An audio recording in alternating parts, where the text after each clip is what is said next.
India में हर साल हजारों फैमिलीज को पूरा क्लेम नहीं मिलता है। क्यों? क्योंकि उन्होंने कंपनी नहीं सिर्फ प्रीमियम चूज किया था। हर इंश्योरेंस कंपनी बोलती है हम क्लेम सेटल कर देते हैं, लेकिन सवाल ये है कितने क्लेम्स, कितनी जल्दी और पूरा पैसा या आधा। इस वीडियो में मैं आपको बताऊंगी कौन सी कंपनीज 99% क्लेम्स एक्चुअली पे करती है और कौन सी कंपनीज के पास फ्यूचर क्लेम्स के लिए पैसा है और कौन सी कंपनीज में कंप्लेंट सबसे कम आती है। हम आपके लिए 5 सबसे अच्छी कंपनीज लेकर आएंगे on the basis of claim settlement ratio, amount settlement ratio, annual business volume, amount paid in claims, volume of complaints पर 10,000 क्लेम्स एंड सॉल्वेंसी रेशियो के बेसिस पर और रियल नंबर्स के बेसिस पे, मार्केटिंग के बेस पर नहीं।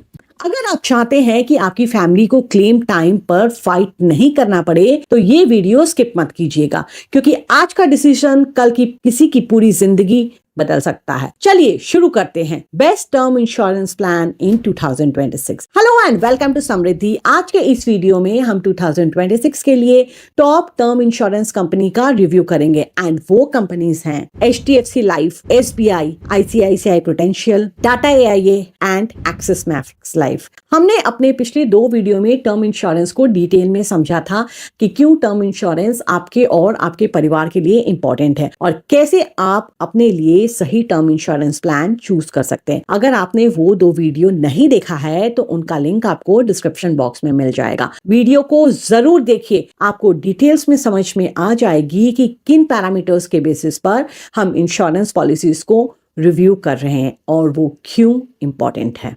सबसे पहले बात करते हैं HDFC लाइफ की। HDFC लाइफ का average annual business volume 30,560 crore रुपए से ज्यादा है। HDFC लाइफ इंडिया के सबसे ज्यादा ट्रस्टेड प्राइवेट इंश्योरर्स में से एक है जो 5 करोड़ से ज्यादा इंश्योर्ड लाइफ को कवर करता है। कंपनी का डिस्ट्रीब्यूशन नेटवर्क काफी स्ट्रॉन्ग है, जिसमें लगभग 600 फिजिकल ब्रांचेस हैं और 2.4 लाख से ज्यादा एजेंट्स और कंसल्टेंट्स हैं। HDFC लाइफ के पॉपुलर टर्म इंश्योरेंस प्लान्स हैं click to protect, supreme, elite plus and ultimate. HDFC life का 99.68% का क्लेम सेटलमेंट रेशियो बहुत ही स्ट्रॉन्ग है। क्लेम प्रोसेस भी काफी तेज है। कंपनी ये क्लेम करती है कि नॉन इन्वेस्टिगेटिव क्लेम्स के मेजर क्लेम्स 1 वर्किंग डे में ही सेटल होते हैं। कंपनी का सॉल्वेंसी रेशियो यानी कि कैपिटल बफर 1.88 से 1.9 के बीच में वेरी करता है, जो कि इंडस्ट्री एवरेज से काफी ऊपर है। पब्लिक डिस्क्लोजर्स और इंडस्ट्री समरीज के मुताबिक HDFC के कंप्लेंट्स पर 10,000 सिर्फ 1 से 2 के बीच में वेरी करता है, जो कि इंडस्ट्री का बेस्ट है। अमाउंट सेटलमेंट रेशियो भी काफी अच्छा है, जो हाई हिस्टोरिकल ट्रेंड शो करता है। Conservative underwriting, Tej claim processing and strong capital के बेसिस पर HDFC लाइफ नंबर 1 की पोजीशन पर है। हाँ, एक बात जरूर है, HDFC लाइफ के प्रीमियम्स कुछ प्राइवेट कॉम्पिटिटर्स के मुकाबले थोड़े हायर होते हैं, लेकिन इसका रीजन कंपनी का स्ट्रॉन्ग क्लेम ट्रैक रिकॉर्ड और सर्विस क्वालिटी माना जाता है। अब बात करते हैं SBI लाइफ इंश्योरेंस की, जो 34,468 करोड़ रुपए का average annual business volume generate करता है। ये स्टेट बैंक ऑफ इंडिया और BNP पारिबा कार्डिफ का जॉइंट वेंचर है, जो 2001 में एस्टैब्लिश हुआ था। टाइम के साथ SBI लाइफ ने खुद को इंडिया के fastest growing leading private insurer में एस्टैब्लिश किया है। इसका सबसे बड़ा रीजन है SBI का मासिव डिस्ट्रीब्यूशन फुटप्रिंट और डिकेड से बना हुआ brand trust.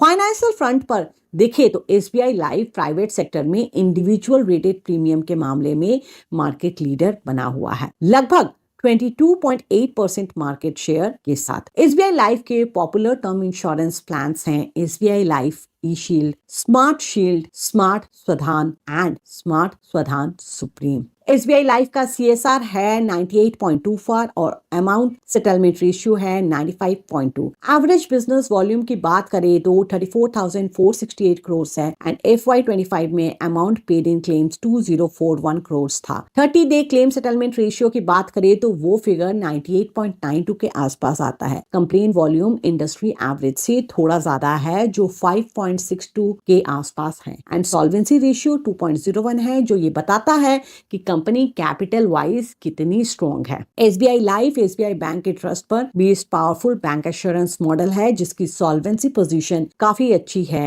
And distribution reach काफी स्ट्रॉन्ग है। लेकिन एसबीआई का कंप्लेन वॉल्यूम इंडस्ट्री एवरेज से थोड़ा ज्यादा है। एसबीआई लाइफ को अभी कुछ प्राइवेट कॉम्पिटिटर्स के लेवल तक पहुंचने के लिए थोड़ा इंप्रूवमेंट करने की जरूरत है।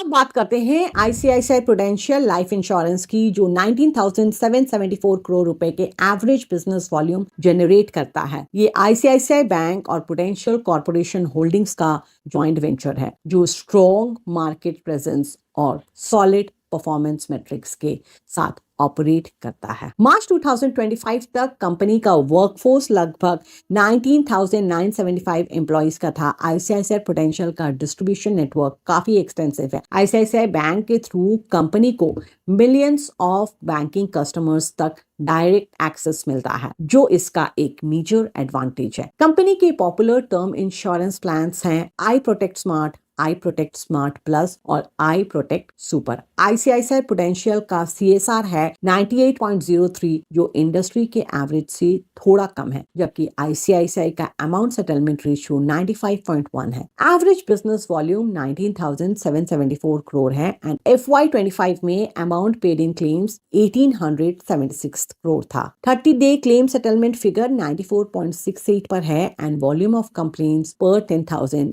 11 है, जो कि इंडस्ट्री के लीडिंग प्लेयर से काफी पीछे है। कंपनी की सॉल्वेंसी रेशियो 2.05 है, जो काफी स्ट्रॉन्ग बफर दिखाता है। क्लेम सेटलमेंट रेशियो और कंप्लेंट वॉल्यूम के मामले में कंपनी इंडस्ट्री को लीडर्स के लेवल तक पहुंचने के लिए थोड़ा इंप्रूवमेंट करने की जरूरत है।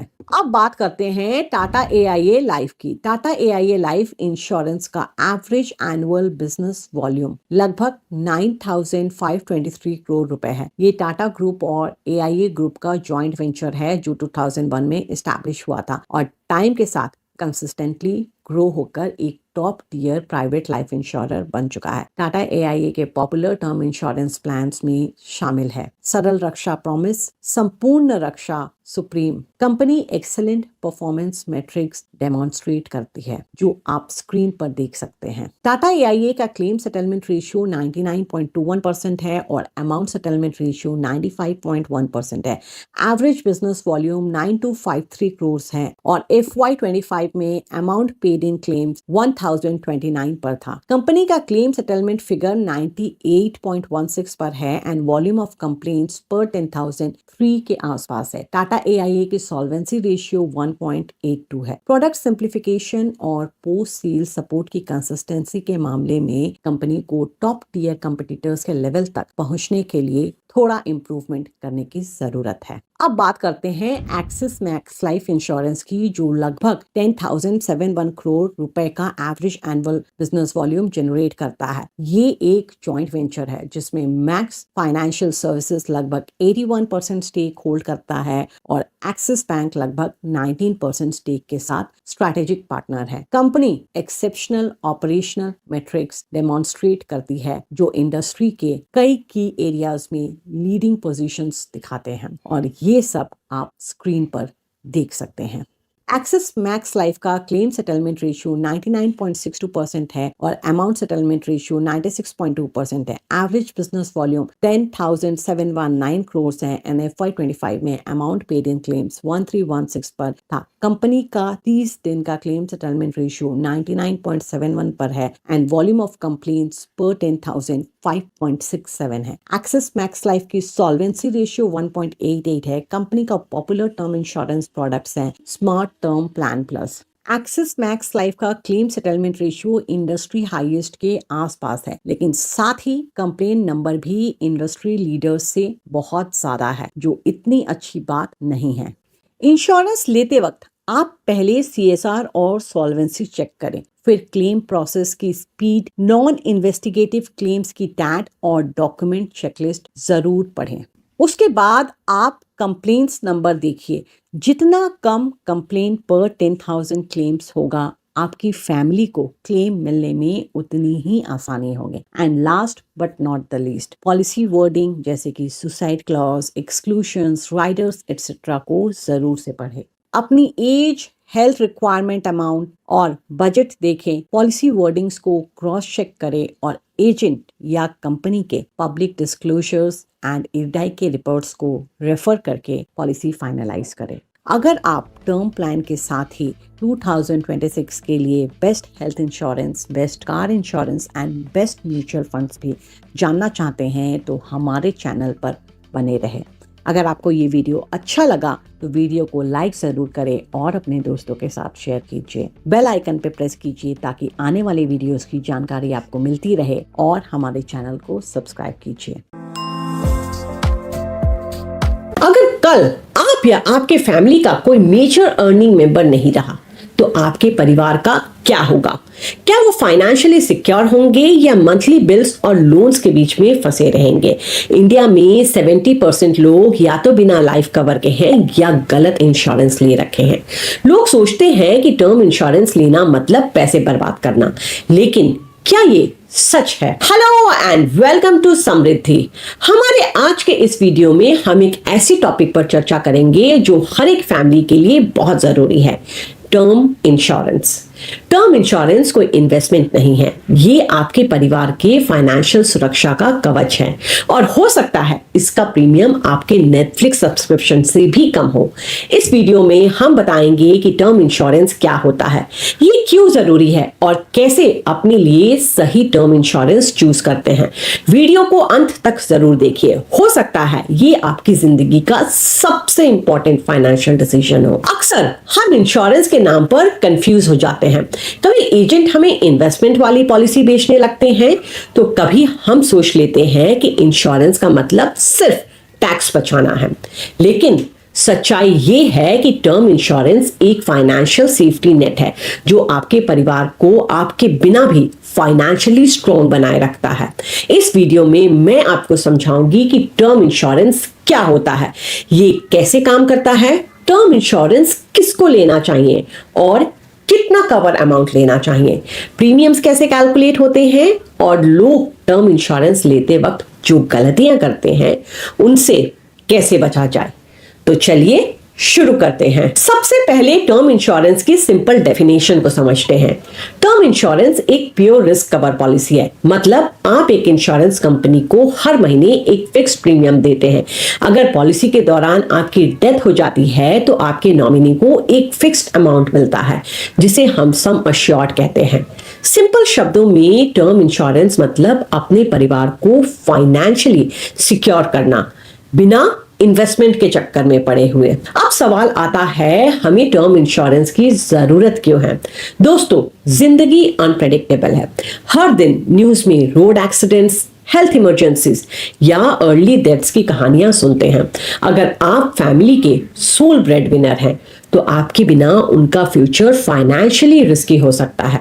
टर्म इंश्योरेंस एक शील्ड है जो इंश्योर करता है कि घर का लोन पे हो जाए, बच्चों की पढ़ाई ना रुके और फैमिली के डेली एक्सपेंसेस कवर हो जाए। टर्म इंश्योरेंस एक ऐसा लाइफ इंश्योरेंस प्लान है जो फिक्स्ड पीरियड यानी कि टर्म के लिए ही होता है। अगर इस टर्म के दौरान इंश्योर्ड पर्सन की डेथ हो जाती है तो इंश्योरेंस कंपनी एक प्री डिसाइडेड अमाउंट, जिसे हम सम अश्योर्ड कहते हैं, नॉमिनी को देती है। इसको आप एक सिंपल डील की तरह समझिए। आप एक छोटी सी रकम यानी प्रीमियम इंश्योरेंस कंपनी को देते हैं और बदले में इंश्योरेंस कंपनी आपके परिवार को एक बड़ा फाइनेंशियल कवर देती है जो सिर्फ तब ट्रिगर होता है जब आप नहीं रहते हैं। अब ये समझते हैं कि ये प्लान इतना ज्यादा पॉपुलर क्यों है, क्योंकि इसका प्रीमियम बहुत कम होता है और कवरेज बहुत बड़ा। फॉर एग्जाम्पल, एक 30 साल का हेल्दी व्यक्ति 500 से 700 रुपए पर मंथ में 1 करोड़ का कवर ले सकता है। सोचिए, एक रेस्टोरेंट के खर्चा कम करके आप अपने परिवार को करोड़ों की सुरक्षा दे सकते हैं। चलिए अब अगले सेक्शन में समझते हैं कि इंश्योरेंस की जरूरत आखिर क्यों होती है। हम तो अभी यंग हैं, हेल्दी हैं, बीमा की अभी क्या जरूरत है, लेकिन असल सच ये है कि लाइफ अनप्रेडिक्टेबल है और आज हम जितने एनर्जेटिक और हेल्दी हैं, क्या कल भी उतने ही हेल्दी रहेंगे? सोचिए, एक घर में एक ही कमाने वाला आदमी है जिसके ऊपर पूरे परिवार की जिम्मेदारी है। घर का किराया, ईएमआई, बच्चों की फीस, माँ बाप की दवाइयां। अगर कल को उस आदमी के साथ कुछ अनएक्सपेक्टेड हो जाता है तो पूरे परिवार का फाइनेंशियल बैलेंस हिल जाता है। ऐसे टाइम में टर्म इंश्योरेंस एक सेफ्टी नेट का काम करता है। अगर पॉलिसी होल्डर की मौत हो जाती है और उसने टर्म प्लान ले रखा है तो उसके परिवार को एक लमसम अमाउंट मिलता है जिससे उनकी डेली नीड्स, बच्चों की पढ़ाई, घर का खर्चा बिना रुकावट के चल सके। ये एक तरीके से आपके फैमिली को आपकी नॉन स्टॉप सैलरी देने जैसा है, आपके जाने के बाद भी। टर्म इंश्योरेंस लेना एक फाइनेंशियल रिस्पॉन्सिबिलिटी है, इन्वेस्टमेंट नहीं।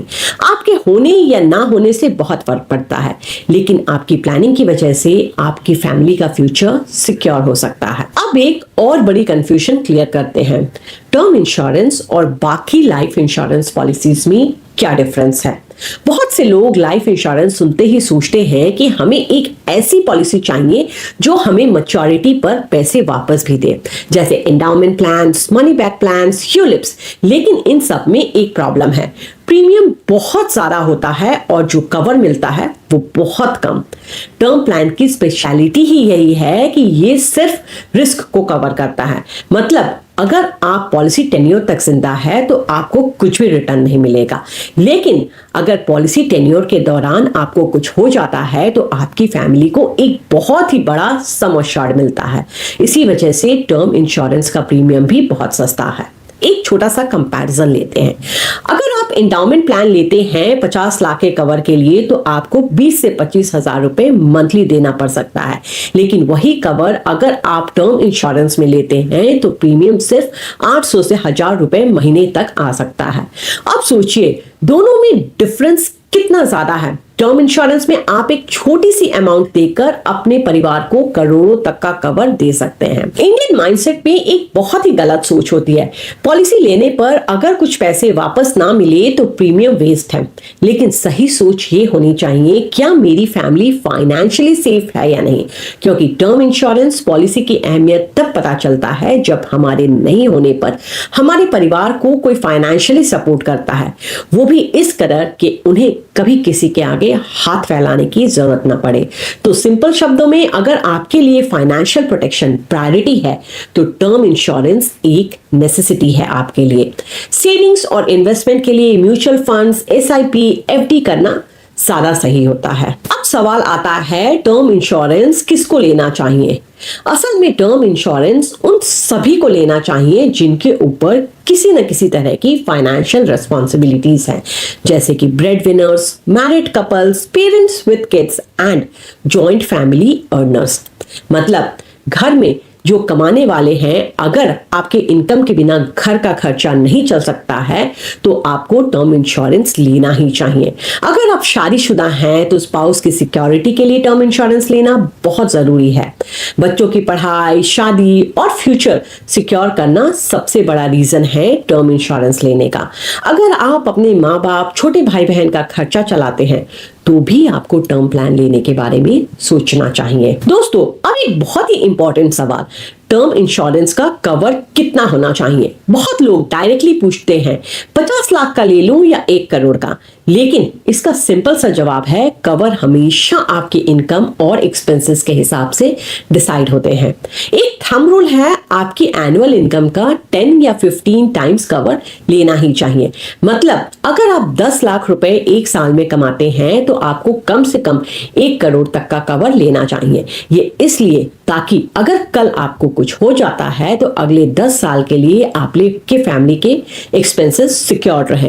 अब दूसरी चीज, फैमिली के गोल्स, आपके बच्चों की पढ़ाई, शादी, घर का लोन एक्सेट्रा, इन सब चीजों को भी ध्यान में रखना चाहिए। अगर आपके ऊपर ऑलरेडी कोई लोन है तो उसका भी कैलकुलेशन कवर में ऐड करना चाहिए। एग्जाम्पल के लिए मान लीजिए रमेश एक आईटी इंजीनियर है जिसका एनुअल इनकम 8 लाख रुपए है। उसने घर के लिए 30 लाख का लोन लिया है। अब उससे सिर्फ अपनी सैलरी का 10 गुना कवर नहीं लेना चाहिए, बल्कि अपना लोन भी उसमें ऐड करना चाहिए। मतलब 80 लाख और 30 लाख यानी कि 1 करोड़ 10 लाख का कवर लेना चाहिए। बहुत लोग जो सस्ता है सिर्फ वही पॉलिसी ले लेते हैं, लेकिन सस्ता और कम कवर लेने का मतलब है अपनी फैमिली को आधे रास्ते में छोड़ देना। अगर कवर कम है तो आपकी फैमिली की फाइनेंशियल सिक्योरिटी कॉम्प्रोमाइज हो जाएगी। इसलिए सही कवर लेना सबसे इंपॉर्टेंट डिसीजन है। अपनी जरूरत कैलकुलेट करिए और उसके हिसाब से टर्म प्लान चूज करिए। अब बात करते हैं एक और सवाल की, प्रीमियम्स कैसे डिसाइड होते हैं। प्रीमियम मतलब वो पैसे जो आपको हर साल या हर महीने पॉलिसी में देना पड़ता है। प्रीमियम का कैलकुलेशन एकदम साइंटिफिक प्रोसेस है और इंश्योरेंस कंपनी आपके लाइफ एक्सपेक्टेंसी के हिसाब से डिसाइड करती है। सिंपल लैंग्वेज में अगर आप हेल्दी हैं, यंग हैं, तो आपका प्रीमियम काफी कम होगा। अगर आप ज्यादा एज में या हेल्थ इश्यूज के साथ पॉलिसी लेते हैं तो प्रीमियम ज्यादा होगा। कुछ मेन फैक्टर्स जो प्रीमियम को इम्पैक्ट करते हैं वो है एज। जितनी यंग एज में लोग पॉलिसी लेते हैं प्रीमियम उतना कम होता है। 25 साल का आदमी अगर 1 करोड़ का कवर लेता है तो उसका प्रीमियम बहुत कम होगा, लेकिन वही कवर 45 साल के एज में लेने पर प्रीमियम डबल या ट्रिपल हो सकता है। अगर आपको डायबिटीज, बीपी या कोई और हेल्थ कंडीशन है तो प्रीमियम ज्यादा होगा, लेकिन हमेशा सही इंफॉर्मेशन डिक्लेयर करना बहुत जरूरी है, वरना क्लेम रिजेक्ट भी हो सकता है। लाइफस्टाइल, अगर आप स्मोकिंग या ड्रिंकिंग करते हैं तो भी प्रीमियम बढ़ जाता है। इंश्योरेंस कंपनी स्मोकर्स और को हाई रिस्क मानती है। पॉलिसी टर्म, आप जितने लंबे समय के लिए पॉलिसी लेते हैं प्रीमियम उतना ज्यादा होता है। एक और फैक्टर है जेंडर। लेडीज का प्रीमियम जनरली थोड़ा कम होता है क्योंकि स्टैटिस्टिकली विमेन ज्यादा लंबी उम्र तक जीती हैं। यहाँ एक इंपॉर्टेंट बात, कभी भी गलत इंफॉर्मेशन मत दीजिए। सो अपना लाइफस्टाइल और हेल्थ कंडीशन ऑनेस्टली डिक्लेयर करिए और यंग एज में टर्म प्लान के लिए प्रीमियम लॉक कर दीजिए। अब एक बात करते हैं राइडर्स की, जो टर्म इंश्योरेंस को और पावरफुल बना देते हैं। राइडर्स सिंपल लैंग्वेज में एक एक्स्ट्रा कवर होता है जो आप अपने बेसिक टर्म प्लान में ऐड कर सकते हैं। थोड़ा एक्स्ट्रा प्रीमियम देना पड़ता है लेकिन फायदा बहुत बड़ा मिलता है। कुछ पॉपुलर राइडर्स हैं एक्सीडेंटल डेथ कवर। अगर इंश्योर्ड पर्सन की डेथ एक्सीडेंट से होती है तो बेसिक सम अश्योर्ड के ऊपर एक्स्ट्रा अमाउंट मिलता है, लेकिन कुछ पॉलिसीज में ये सम अश्योर्ड के अंदर ही इंक्लूडेड होती है। इसलिए पॉलिसी डॉक्यूमेंट्स को ध्यान से पढ़ना बहुत जरूरी है। क्रिटिकल इलनेस राइडर, अगर आपको cancer, heart attack, kidney failure जैसी बड़ी बीमारी होती है तो कंपनी एक लमसम अमाउंट तुरंत दे देती है। ये पैसा आप ट्रीटमेंट में यूज कर सकते हैं। वेवर ऑफ प्रीमियम राइडर, अगर आप डिसेबल्ड हो जाते हैं या काम करने के लायक नहीं रहते हैं तो फ्यूचर का प्रीमियम माफ हो जाता है, लेकिन पॉलिसी चालू रहती है। राइडर्स लेना ऑप्शनल है, लेकिन सही राइडर ऐड करने से आपकी फैमिली का प्रोटेक्शन डबल हो जाता है। हाँ, ध्यान रहे जरूरत से ज्यादा राइडर्स भी लेना सही नहीं होता है। सिर्फ वही चूज कीजिए जो आपके रिस्क प्रोफाइल के हिसाब से जरूरी हो।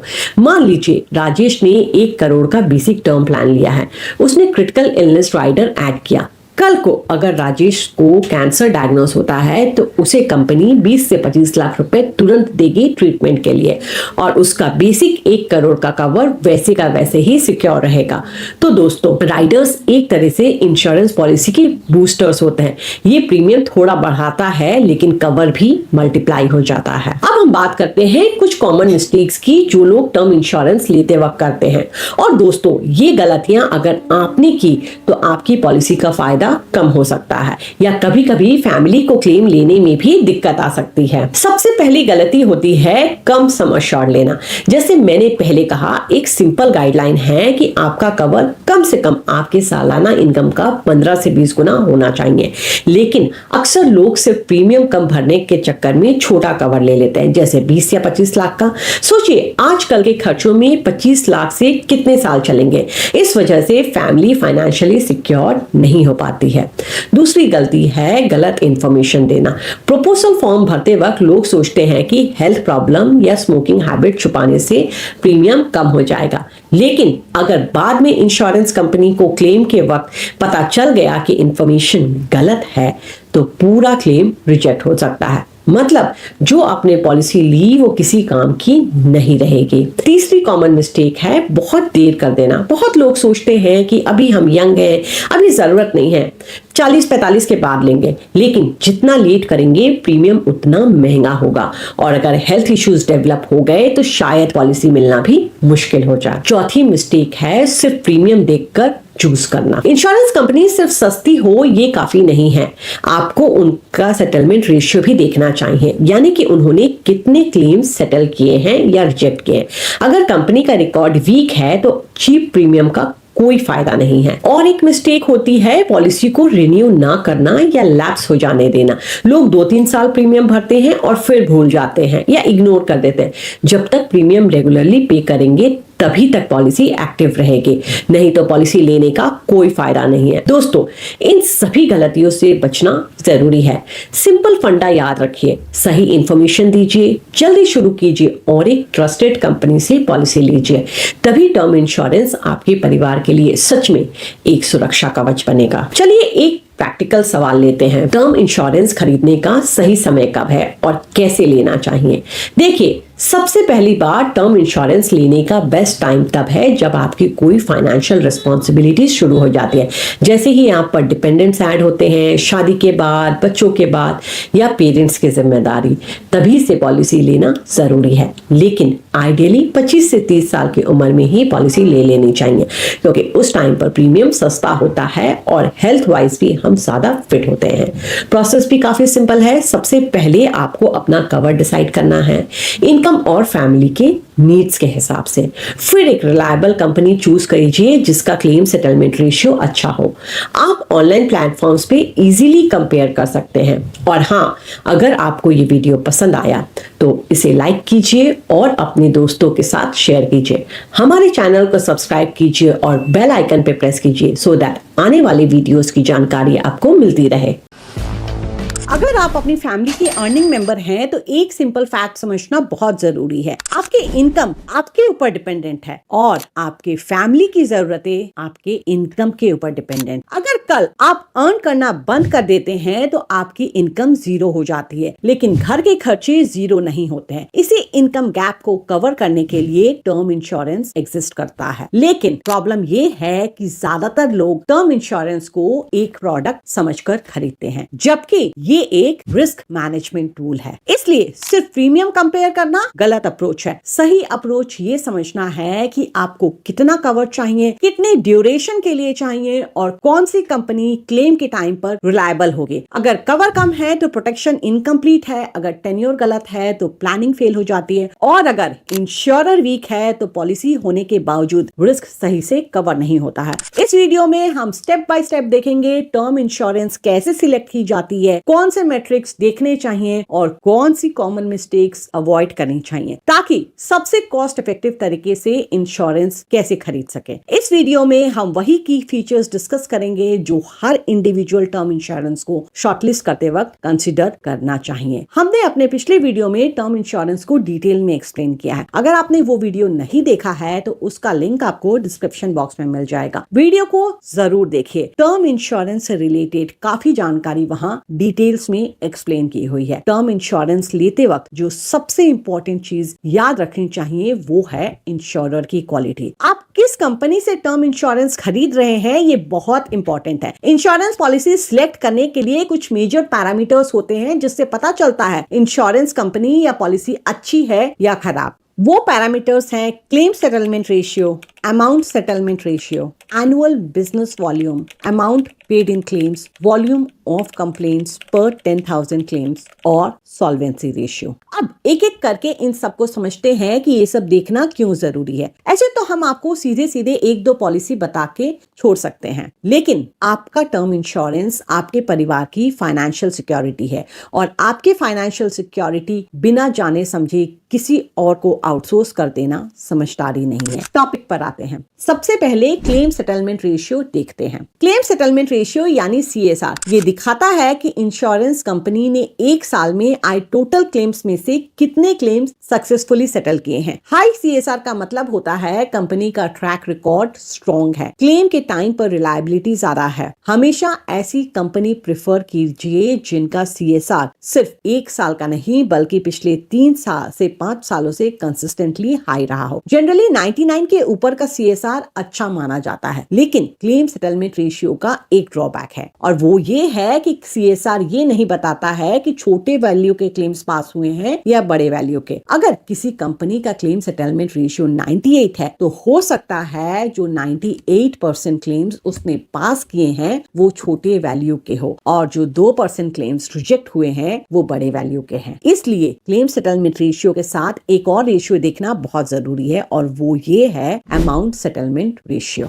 अमाउंट सेटलमेंट रेशियो ये दिखाता है कि टोटल क्लेम अमाउंट के कंपैरिजन में कंपनी ने कितना पैसा एक्चुअली पे किया है। कभी कभी कंपनी ज्यादा छोटे क्लेम्स सेटल करती हैं, लेकिन बड़े क्लेम्स में डिले या रिजेक्शन होता है। इसलिए क्लेम काउंट के साथ साथ क्लेम अमाउंट का सेटलमेंट रेशियो भी देखना जरूरी है। जनरली 95 या एंड अबव का अमाउंट सेटलमेंट रेशियो अच्छा माना जाता है। अगर अमाउंट सेटलमेंट रेशियो 97 या 98 हो तो और भी अच्छा है। इन दो रेशियो के साथ ये भी देखना जरूरी है कि कंपनी कितनी पुरानी है और कंपनी का एनुअल बिजनेस वॉल्यूम कितना ज्यादा है। एनुअल बिजनेस वॉल्यूम ये बताता है कि एक इंश्योरेंस कंपनी एक साल में कितनी ज्यादा पॉलिसीज इशू कर रही है और कितने लोग उस पर भरोसा कर रहे हैं। हाई बिजनेस वॉल्यूम का मतलब होता है कंपनी का मार्केट प्रेजेंस स्ट्रॉन्ग है, ऑपरेशन स्केलेबल है और क्लेम्स हैंडल करने का एक्सपीरियंस ज्यादा है। बहुत छोटी और नई कंपनीज में रिस्क कंपैरेटिवली ज्यादा होता है। ज्यादातर अच्छी कंपनीज का बिजनेस वॉल्यूम कम से कम 6,000 से 8,000 करोड़ होता है। अगर ज्यादा बड़ा प्लेयर है जैसे HDFC लाइफ इंश्योरेंस या SBI लाइफ इंश्योरेंस तो उनका एनुअल बिजनेस वॉल्यूम 30,000 करोड़ से भी ऊपर होता है। इनफैक्ट LIC का बिजनेस वॉल्यूम 2 लाख करोड़ से भी ऊपर है। ज्यादा बिजनेस वॉल्यूम का मतलब ये नहीं है कि उसकी पॉलिसी बेस्ट है, बट ठीक ठाक बिजनेस वॉल्यूम होने का मतलब कंपनी की मार्केट में प्रेजेंस अच्छी है और वो अपना रेपुटेशन खराब होने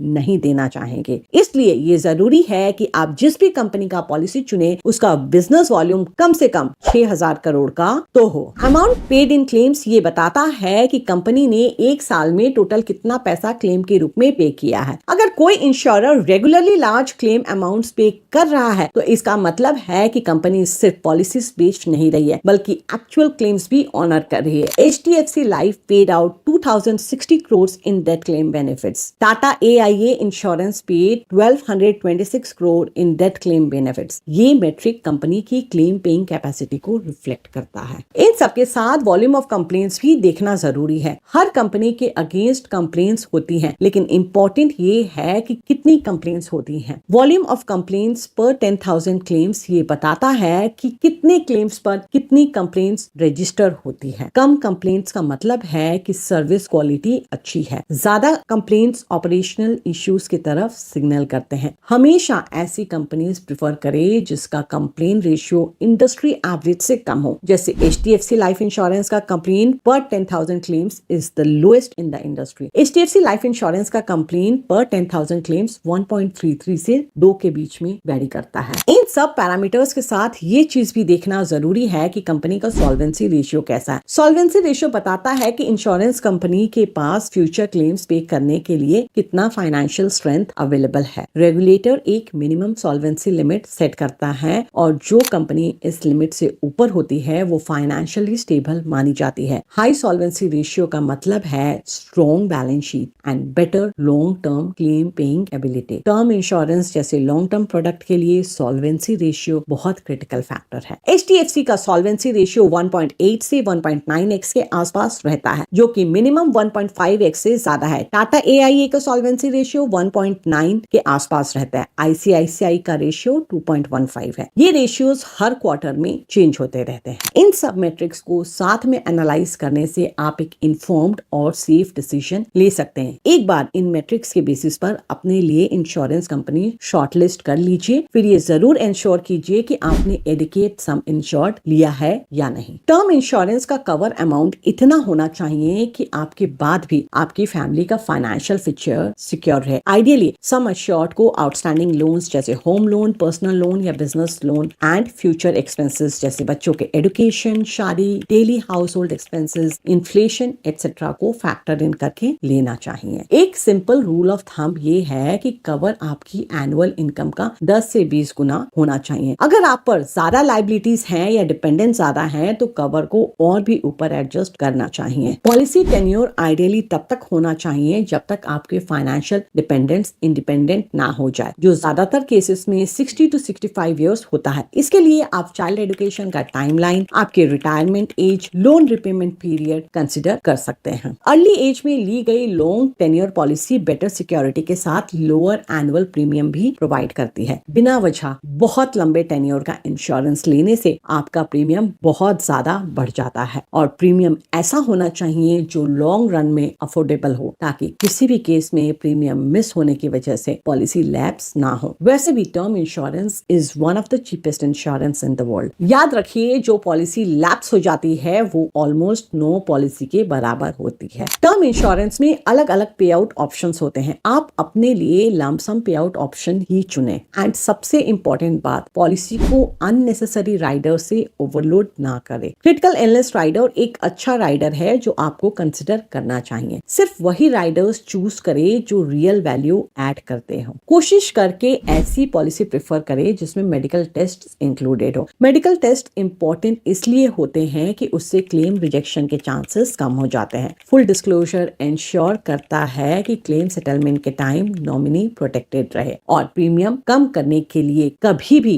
हेल्थ डिटेल्स को ना छुपाएं। अगर आप स्मोक या ड्रिंक करते हैं तो वो अपने इंश्योरर को जरूर बताएं। पॉलिसी डॉक्यूमेंट को ध्यान से पढ़ें, specially suicide clause, waiting period, death related exclusions etcetera को समझ ले और जल्दी ही अपने लिए टर्म इंश्योरेंस पॉलिसी ले। जैसे जैसे एज बढ़ती है और हेल्थ रिस्क इंक्रीज होते हैं, प्रीमियम भी बढ़ता है। And last but not the least, premium से ज्यादा एडिक्वेसी पर ध्यान दे। मार्केटिंग से ज्यादा रिलायबिलिटी चूज करे। डिसीजन हमेशा नॉमिनी के पर्सपेक्टिव से ले। एक well chosen term plan returns नहीं, पीस ऑफ माइंड इंश्योर करता है। हमारे अगले वीडियो में हम इंडिया के कुछ बेस्ट टर्म प्लान्स को रिव्यू करेंगे, तो stay tuned to the channel. अगर आपको ये वीडियो अच्छा लगा तो वीडियो को लाइक करें और हमारे चैनल को सब्सक्राइब करें। अपने दोस्तों के साथ इस वीडियो को जरूर जरूर जरूर शेयर कीजिए और बेल आइकन पे प्रेस कीजिए ताकि आने वाले वीडियोस की जानकारी आपको मिलती रहे। इंडिया में ज्यादातर हेल्थ इंश्योरेंस क्लेम्स क्यों रिजेक्ट होते हैं?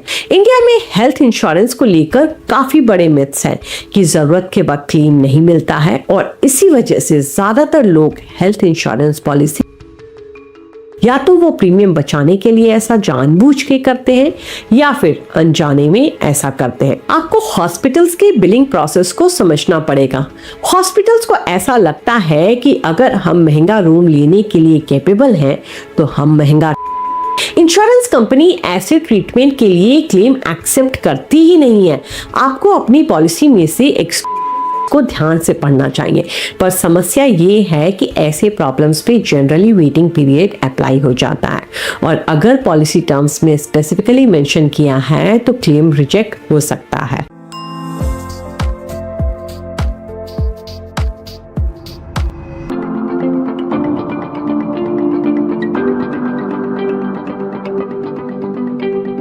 Hello and welcome to Samriddhi. Trading और इन्वेस्टमेंट की दुनिया में आपका कंपेनियन। हमारे आज के इस वीडियो में हम एक बहुत ही इंपॉर्टेंट टॉपिक को डिस्कस करेंगे कि इंडिया में ज्यादातर हेल्थ इंश्योरेंस क्लेम्स क्यों रिजेक्ट होते हैं। तो अगर आपने हेल्थ इंश्योरेंस ले लिया है या लेने के बारे में सोच रहे हैं तो इस वीडियो को जरूर देखिए। ये वीडियो आपको मुश्किल घड़ी में होने वाली परेशानी से बचाएगा। इंडिया में हेल्थ इंश्योरेंस को लेकर काफी बड़े मिथ्स हैं कि जरूरत के वक्त क्लेम नहीं मिलता है और इसी वजह से ज्यादातर लोग हेल्थ इंश्योरेंस पॉलिसी लेते ही नहीं है।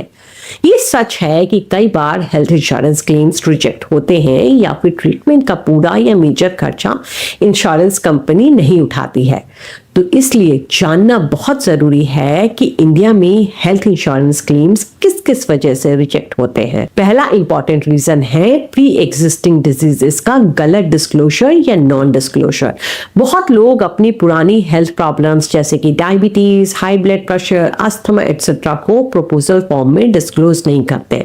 या तो वो प्रीमियम बचाने के लिए ऐसा जानबूझ के करते हैं या फिर अनजाने में ऐसा करते हैं। पर दोनों ही वजह से क्लेम रिजेक्ट हो जाता है। क्लेम के वक्त इंश्योरेंस कंपनीज चेक करती है कि क्या आपने सच बताया था या नहीं। पॉलिसी असाइन करते वक्त इंश्योरेंस कंपनी आपके ऊपर ये ओनस डालती है कि आप सब कुछ सच सच डिक्लेयर करें, लेकिन क्लेम देते वक्त इंश्योरेंस कंपनी खुद इन्वेस्टिगेशन करती है। आपके पुराने मेडिकल रिकॉर्ड से, डॉक्टर्स के लाइन ऑफ ट्रीटमेंट से, या फिर आपके फैमिली मेंबर्स एंड रिलेटिव्स के स्टेटमेंट से पता करती है कि आपको कौन कौन सी प्री एग्जिस्टिंग डिजीजेस थी और आप किस किस बीमारी की दवा लेते थे। आपको एक बात समझना पड़ेगा कि इंश्योरेंस कंपनी का ये डेली का काम है। उनके पास एक्सपर्ट्स की पैनल होती है और वो क्लेम सेटल करते वक्त ये पता कर ही लेंगे कि आपको कोई डिजीज या हेल्थ कंडीशन पहले से थी या नहीं थी। तो ये आपकी जिम्मेदारी बनती है कि आप छोटी बड़ी हर मेडिकल कंडीशन को इंश्योरेंस कंपनी को डिस्क्लोज करें जो आपके जाने में है। जैसे डायबिटीज, थायराइड, बीपी, अस्थमा की कोई दवा चल रही है तो उन्हें बताइए। इनफैक्ट अगर आपको बचपन में भी कभी जॉन्डिस एटसेट्रा हुआ है तो वो भी डिस्क्लोज कीजिए। अगर अनडिस्क्लोज प्री एग्जिस्टिंग डिजीजेस पता चलती हैं तो क्लेम रिजेक्ट हो जाता है। क्लेम रिजेक्ट होने का दूसरा काफी कॉमन रीजन है रूम कैटेगरी का मिसमैच। पॉलिसी टर्म्स में आपका रूम कैटेगरी स्पेसिफाइड होता है, जैसे general ward, semi private room. अगर आपने सेमी प्राइवेट रूम के लिए पॉलिसी ली है लेकिन प्राइवेट रूम में एडमिट हुए तो excess amount insurance company cover नहीं करेगी। कुछ पॉलिसीज तो सिर्फ स्पेसिफिक रूम कैटेगरीज के अंदर ही क्लेम एक्सेप्ट करती है। अगर पॉलिसी में 1000 पर डे का रूम लिमिट है और आपने 5000 पर डे के रूम लिए हैं तो आपको सिर्फ रूम रेंट का 4000 का डिफरेंस ही नहीं भरना पड़ेगा, बल्कि आपको अपने क्लेमेबल अमाउंट का 80% पे करना पड़ेगा और इंश्योरेंस कंपनी सिर्फ 20% पे करेगी। इसको डिटेल्स में समझते हैं। मान लीजिए आपने 3 लाख की पॉलिसी ली है जिसमें आपने 1000 का अपर लिमिट का रूम रेंट सिलेक्ट किया है। आपने 5000 के रूम में ट्रीटमेंट कराया है। 5 दिन के ट्रीटमेंट का खर्चा 2,40,000 बनता है। आपको लगेगा कि आपकी पॉलिसी लिमिट के अंदर है, आपको पूरा क्लेम मिल जाएगा। लेकिन रुकिए, इस 2,40,000 में 40,000 नॉन मेडिकल एक्सपेंसेस हैं जो इंश्योरेंस कंपनी कवर नहीं करेगी। बचता है 2 लाख जो पॉलिसी कवर करती है। अब चूंकि आपने 5,000 रुपए का रूम लिया है और आपकी एलिजिबिलिटी 1,000 रुपए की थी तो आपके एक्चुअल एक्सपेंसेस का सिर्फ 20% इंश्योरेंस कंपनी आपको देगी, यानी कि बाकी पैसे आपको खुद भरने पड़ेंगे। यानी इंश्योरेंस कंपनी सिर्फ 40,000 पे करेगी और बाकी 1,60,000 और एक्स्ट्रा 40,000 आपको अपनी जेब से पे करने पड़ेंगे। यहाँ पर इंश्योरेंस लेने के बाद भी आपको कोई फायदा नहीं होगा। यहाँ इंश्योरेंस कंपनीज को दोष देने से कोई फायदा नहीं है। आपको हॉस्पिटल्स के बिलिंग प्रोसेस को समझना पड़ेगा। हॉस्पिटल्स को ऐसा लगता है कि अगर हम महंगा रूम लेने के लिए कैपेबल हैं तो हम महंगा ट्रीटमेंट और महंगी दवाइयां भी अफोर्ड कर सकते हैं। इसलिए अक्सर आप देखेंगे कि सेम बीमारी के ट्रीटमेंट का बिल सेम हॉस्पिटल में अलग अलग रूम रेंट कैटेगरी में अलग अलग आता है। सिर्फ हॉस्पिटल्स का बिलिंग प्रोसेस ही ऐसा है, इसलिए इंश्योरेंस कंपनी अपने प्रोडक्ट्स को भी रूम रेंट कैटेगरी के हिसाब से डिजाइन करती है एंड क्लेम भी उसी हिसाब से सेटल करती है। यहाँ हम आपको 3 टिप्स देते हैं। पहला, अगर आप अफोर्ड कर सकते हैं तो ऐसी पॉलिसी चूज कीजिए जिसमें कोई रूम रेंट लिमिट ना हो। ये नो डाउट थोड़ा महंगा आता है लेकिन जरूरत के वक्त ये आपको किसी परेशानी में नहीं डालेगा। दूसरा टिप ये है कि अगर आप ऐसी पॉलिसी नहीं अफोर्ड कर सकते जिसमें रूम रेंट लिमिट का कैप ना हो तो भी आप ऐसी पॉलिसी चूज कीजिए जिसमें आप अपने कंफर्ट लेवल से एक level higher room rent category में इलाज करा सके, क्योंकि इमरजेंसी के वक्त ऐसा हो सकता है कि आप भले शेयर रूम में ट्रीटमेंट कराने के लिए कंफर्टेबल हो लेकिन उस वक्त नियरेस्ट नेटवर्क हॉस्पिटल में सिर्फ सिंगल प्राइवेट रूम ही अवेलेबल हो। ऐसे सिचुएशंस में आपका मेडिकल बिल भी सिंगल प्राइवेट रूम के अकॉर्डिंग ही आएगा और इंश्योरेंस कंपनी उसको शेयर रूम के हिसाब से सेटल करेगी। यहाँ पॉलिसी होने के बावजूद भी आपको अपनी जेब से पैसे भरने पड़ सकते हैं। इसलिए जरूरी है कि एक लेवल हायर रूम कैटेगरी का कैपिंग वाली पॉलिसी ले। और तीसरा टिप ये है कि अपने पॉलिसी डॉक्यूमेंट्स को ध्यान से पढ़िए और अपने परिवार और रिश्तेदारों को अपने रूम रेंट एलिजिबिलिटी के बारे में बता के रखिए, क्योंकि इमरजेंसी में अगर आपको एडमिट करना पड़े तो आपके घर वालों के पास सही जानकारी रहेगी। आप उनके साथ ये वीडियो भी शेयर कीजिए ताकि आपके साथ साथ उन्हें भी हेल्थ इंश्योरेंस की सही जानकारी हो। हॉस्पिटलाइजेशन से पहले अपने पॉलिसी टर्म्स और रूम लिमिट्स को कंफर्म जरूर कर लीजिए। अगला इंपॉर्टेंट एस्पेक्ट है परमानेंट एक्सक्लूजन्स का। हर पॉलिसी में परमानेंट एक्सक्लूजन्स होते हैं जो क्लियरली डिफाइन होते हैं, जैसे cosmetic surgeries, LASIK treatment, dental treatment, non medical treatments और intentional self injury, drug abuse related treatments etcetera. Insurance company ऐसे ट्रीटमेंट के लिए क्लेम एक्सेप्ट करती ही नहीं है। आपको अपनी पॉलिसी में से एक्सक्लूजन सेक्शंस को ध्यान से पढ़ना चाहिए ताकि आप समझ सके कि क्या कवर है और क्या नहीं। अब बात करते हैं वेटिंग पीरियड के। बहुत सी हेल्थ इंश्योरेंस पॉलिसीज में प्री एग्जिस्टिंग डिजीजेस के लिए वेटिंग पीरियड होता है जो 1 साल, 2 साल, 3 साल भी हो सकता है। मतलब अगर आपने अभी पॉलिसी ली है और इसी दौरान प्री एग्जिस्टिंग डिजीजेस का ट्रीटमेंट करना चाहते हैं तो क्लेम रिजेक्ट हो सकता है। फॉर एग्जांपल, अगर आपने डायबिटीज के लिए पॉलिसी ली है और उसका वेटिंग पीरियड 2 साल है और 1.5 साल में क्लेम करने की कोशिश की तो क्लेम रिजेक्ट हो जाएगा। हमारी यही सलाह रहेगी कि वेटिंग पीरियड का ध्यान रखिए और पॉलिसी लेने से पहले टर्म्स एंड कंडीशंस को अच्छे से समझ लीजिए। फिफ्थ रीजन है डिलेड क्लेम इंटीमेशन का। कई लोग हॉस्पिटलाइजेशन होने के बाद इंश्योरेंस कंपनी को देर से इन्फॉर्म करते हैं।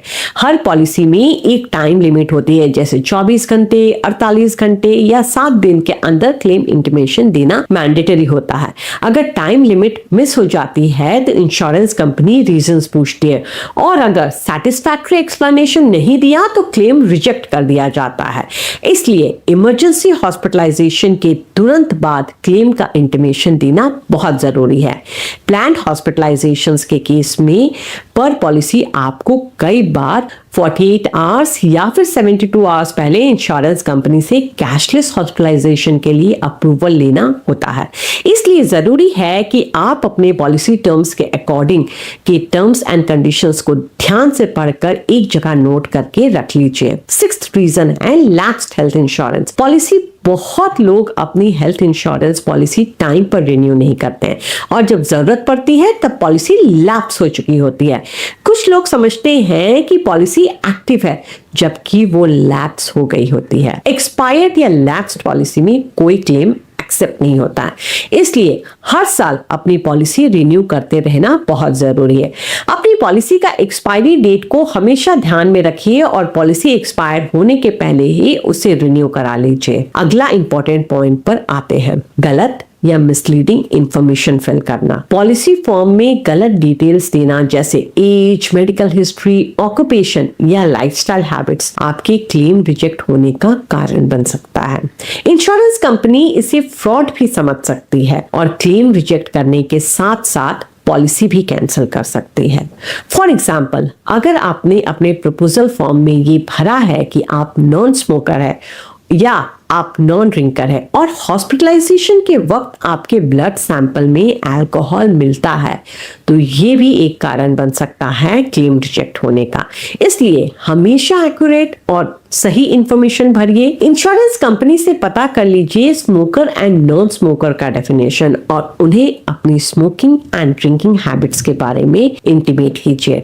अगर आप रेगुलर नहीं ड्रिंक करते हैं, कभी कभी सोशली ड्रिंक कर लेते हैं तो ये इंफॉर्मेशन भी इंश्योरेंस कंपनी को जरूर दीजिए। नेक्स्ट रीजन, हेल्थ इश्यूज जो इंश्योरेंस लेने के बाद डिस्कवर होते हैं। बहुत लोग पॉलिसी लेने के बाद हेल्थ प्रॉब्लम्स नोटिस करते हैं और सोचते हैं कि अब क्लेम मिल जाएगा, पर समस्या ये है कि ऐसे प्रॉब्लम्स पे जनरली वेटिंग पीरियड अप्लाई हो जाता है और अगर पॉलिसी टर्म्स में स्पेसिफिकली मेंशन किया है तो क्लेम रिजेक्ट हो सकता है। अगर पॉलिसी लेने के बाद आपको कोई हेल्थ इश्यू आती है तो आप इंश्योरेंस कंपनी को इन्फॉर्म कीजिए और पॉलिसी रिन्यूअल के वक्त दोबारा से उसको डिस्क्लोज कीजिए। कई बार इंश्योरेंस कंपनीज ऐसे क्लेम्स को ये कहकर रिजेक्ट कर देती है कि आपने बीमारी छुपाई है, इसलिए अपना हेल्थ चेकअप पॉलिसी लेने से पहले करा लीजिए और उसके अकॉर्डिंग और सब डिस्क्लोज कीजिए। अपना हेल्थ रिकॉर्ड्स हमेशा संभाल के रखिए ताकि क्लेम के वक्त कोई दिक्कत आती है तो आप अपने हेल्थ रिकॉर्ड से ये प्रूव कर सकते हैं कि आपने कुछ भी नहीं छुपाया है। और 9th रीजन है इनकरेक्ट डायग्नोसिस ऑफ डिजीज। अक्सर क्लेम रिजेक्शन का रीजन होता है कि डायग्नोसिस ही गलत हुआ है, जैसे डॉक्टर्स ने गलत रिपोर्ट्स दी या हॉस्पिटल ने गलत एडमिशन रीजन मेंशन किया। इंश्योरेंस कंपनीज इस केस में डिटेल्ड इन्वेस्टिगेशन करती है और अगर डायग्नोसिस गलत साबित होता है तो क्लेम रिजेक्ट हो जाता है। ऐसा कई बार होता है। इनफैक्ट कई बड़े इंश्योरेंस एजेंट्स की फैमिली मेंबर्स के क्लेम के साथ भी ऐसा हुआ है। इंश्योरेंस कंपनी ये कहकर क्लेम रिजेक्ट कर देती है कि इस हॉस्पिटलाइजेशन का डायग्नोस्टिक सेंटर आउटसोर्स्ड है या वो हमारे नेटवर्क लिस्ट में नहीं है। इसलिए कोशिश हमेशा यही कीजिए कि इंश्योरेंस कंपनीज के द्वारा दिए गए नेटवर्क हॉस्पिटल लिस्ट में से ही किसी हॉस्पिटल में ट्रीटमेंट करवाइए।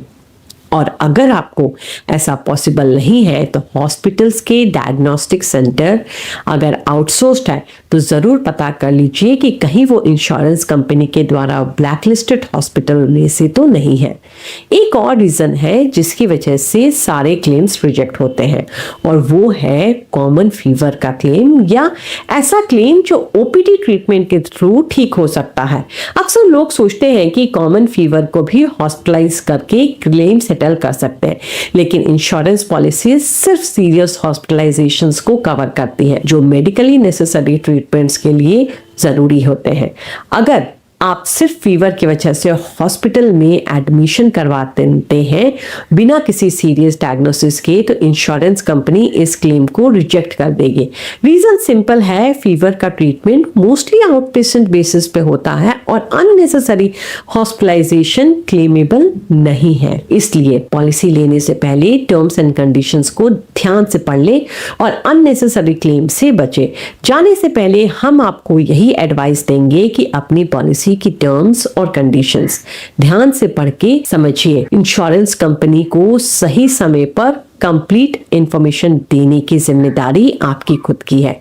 टाइम पर क्लेम फाइल करिए और प्लान्ड हॉस्पिटलाइजेशंस के केस में इंश्योरेंस कंपनी से कैशलेस के लिए प्री अप्रूवल ले लीजिए। अपने सारे मेडिकल रिपोर्ट्स को संभाल के रखिए। अगर आपको ये वीडियो अच्छा लगा तो हमारे चैनल को सब्सक्राइब कीजिए और वीडियो को लाइक कीजिए। अपने दोस्तों के साथ ये वीडियो जरूर शेयर कीजिए और बेल आइकन पे प्रेस कीजिए ताकि आने वाले वीडियोस की जानकारी आपको मिलती रहे। Hello and welcome to Samriddhi.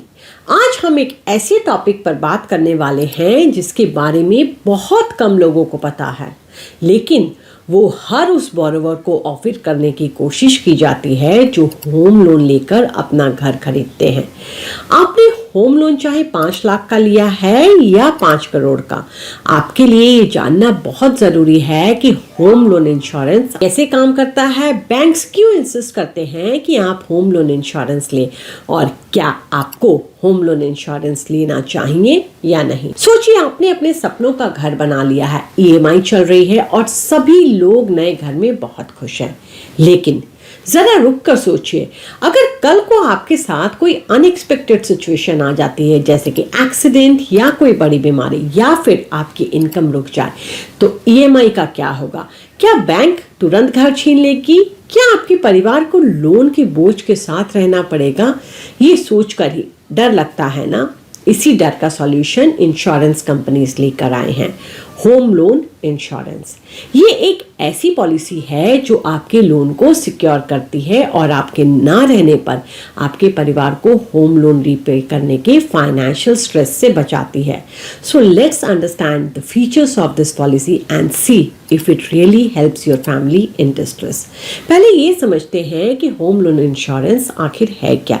Simple शब्दों में ये एक ऐसा इंश्योरेंस है जो आपके लिए हुए होम लोन को कवर करता है।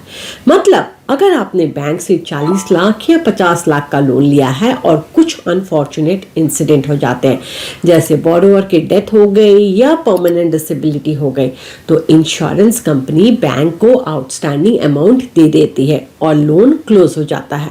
प्रॉपर्टी डॉक्यूमेंट्स आपके घर वालों को मिल जाता है और घर उनका हो जाता है। इसका डायरेक्ट बेनिफिट ये होता है कि बैंक को उनका पैसा वापस मिल जाता है और आपकी फैमिली को घर छोड़कर बाहर नहीं जाना पड़ता है।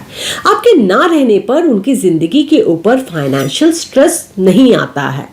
आज के टाइम में जहां घर की कीमत और लोन अमाउंट्स दोनों लाखों या करोड़ों के हैं, वहां एक ऐसा सेफ्टी नेट होना बहुत ज़रूरी है। ये एक इनविजिबल शील्ड है जो आपके घर को सिक्योर रखता है। चलिए अब डिटेल्स में समझते हैं कि होम लोन इंश्योरेंस का प्रोसेस कैसे वर्क करता है। जब आप बैंक से होम लोन लेते हैं, आपको साथ में एक ऑप्शन मिलता है कि आप लोन के अगेंस्ट में एक इंश्योरेंस ले सकते हैं। ये इंश्योरेंस आप एक बार में प्रीमियम भर के ले सकते हैं या फिर लोन के साथ ही ईएमआई में एडजस्ट करवा सकते हैं। यहाँ एक बात समझना बहुत ज़रूरी है, वो ये है कि home loan insurance home insurance नहीं है। होम इंश्योरेंस आपकी प्रॉपर्टी को कवर करता है और होम लोन इंश्योरेंस आपके लाइफ या डिसेबिलिटी को कवर करता है। अगर बोरोवर के साथ कोई अनफॉर्चुनेट इवेंट होता है, जैसे डेथ या परमानेंट डिसेबिलिटी, तो इंश्योरेंस कंपनी बैंक को डायरेक्टली आउटस्टैंडिंग अमाउंट पे कर देती है। मतलब ईएमआई रुक गई तो भी फैमिली पर फाइनेंशियल बर्डन नहीं आएगा। जब तक लोन चलता है, पॉलिसी भी एक्टिव रहती है और जैसे जैसे लोन अमाउंट कम होता है, इंश्योरेंस का कवर भी मैक्सिमम पॉलिसीज में उसके हिसाब से एडजस्ट हो जाता है। इसे कहते हैं रिड्यूसिंग कवर। यानी ओवरऑल सिस्टम इतना सिंपल है कि आपको सिर्फ एक बार प्लान लेना है और उसके बाद आप चैन की सांस ले सकते हैं। अब अगला इंपॉर्टेंट सवाल, इसका खर्चा कितना होता है, मतलब होम लोन इंश्योरेंस का प्रीमियम कितना पड़ता है। प्रीमियम डिपेंड करता है कुछ फैक्टर्स पर। सबसे पहले आपने कितना लोन लिया है, जितना बड़ा लोन उतना ज़्यादा प्रीमियम होगा। दूसरा, लोन का टेन्योर कितना है, 10 साल, 15 साल या 20 साल। लॉन्गर टेन्योर के लिए प्रीमियम भी ज़्यादा होता है। और तीसरा, बोरोवर की एज और हेल्थ कंडीशन। अगर आप यंग हैं, हेल्दी हैं, तो प्रीमियम कम होगा। अगर एज ज़्यादा है, हेल्थ इश्यूज हैं, तो प्रीमियम थोड़ा हाई हो सकता है।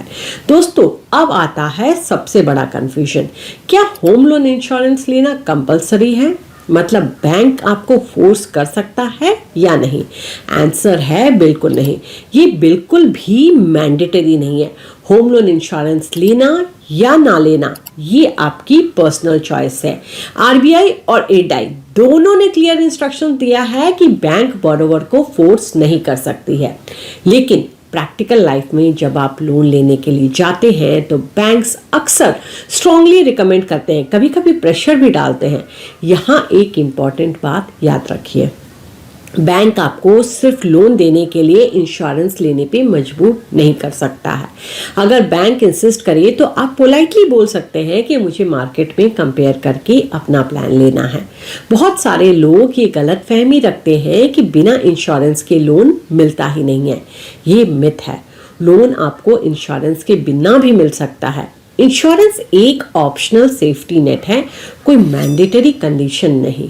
दोस्तों, अब सवाल ये उठता है, ये होम लोन इंश्योरेंस लेना किसको चाहिए, हर एक बोरोवर को या सिर्फ कुछ लोगों को? देखिए, अगर आप सिंगल हैं, आप पर कोई फाइनेंशियली डिपेंड नहीं करता और आप ऑलरेडी एक टर्म इंश्योरेंस पॉलिसी ले चुके हैं तो आपके लोन अमाउंट को कवर करता है, तो आपको अलग से होम लोन इंश्योरेंस लेने की ज़रूरत नहीं है। उसके कई रीजंस हैं। पहला, होम लोन इंश्योरेंस का प्रीमियम टर्म प्लान से कहीं ज़्यादा होता है। आप अपने टर्म प्लान का कवर अपने लोन अमाउंट से बढ़ाना ना भूलें। इनफैक्ट ना कि सिर्फ होम लोन, बल्कि अगर आपने कोई और लोन भी ले रखा है, जैसे car loan etcetera, for example, अगर आपकी एनुअल इनकम 20 लाख है और आपने 2 करोड़ का टर्म प्लान ले रखा है और फिर आपने 50 लाख तक का होम लोन लिया है और 10 लाख का कार लोन, तो आपको अपना टर्म प्लान का कवर 2.6 करोड़ रखना चाहिए, क्योंकि अगर कोई अनहोनी हो जाती है तो इंश्योरेंस क्लेम अमाउंट से आपका लोन भी रीपे हो जाएगा और आपके घर का खर्चा भी चल जाएगा। नहीं तो क्लेम अमाउंट का ज्यादातर हिस्सा सिर्फ लोन रिपेमेंट में ही चला जाएगा। दूसरा रीजन ये है कि होम लोन इंश्योरेंस की वैलिडिटी तभी तक रहती है जब तक आपका लोन चलता है। जैसे ही लोन खत्म होता है, इंश्योरेंस भी खत्म हो जाता है। लेकिन वहीं अगर आपने टर्म प्लान में आपने होम लोन अमाउंट ऐड कराया है तो आपको लाइफ टाइम इंश्योरेंस कवर मिलेगा, भले ही आपने लोन रीपे कर दिया है। थर्ड रीजन ये है कि होम लोन इंश्योरेंस काफी महंगा होने के कारण उसका प्रीमियम एक साथ में पे करना थोड़ा महंगा लगता है, इसलिए बैंक आपको प्रीमियम अमाउंट पर भी लोन दे देते हैं। यानी कि आपके बिहाफ पर बैंक वन शॉट प्रीमियम पे कर देते हैं एंड वो अमाउंट आपके लोन के प्रिंसिपल अमाउंट में ऐड कर देते हैं और वो आपके EMI का हिस्सा बन जाता है। लेकिन ऐसा करने पर बैंक्स को क्या मिलता है? उन्हें मिलता है इंटरेस्ट इनकम, अपने लोन पर भी और इंश्योरेंस के प्रीमियम पर भी। इसलिए अगर आपको होम लोन इंश्योरेंस लेना भी है तो आप प्रीमियम खुद से पे कीजिए, ना कि बैंक से पे करवाइए।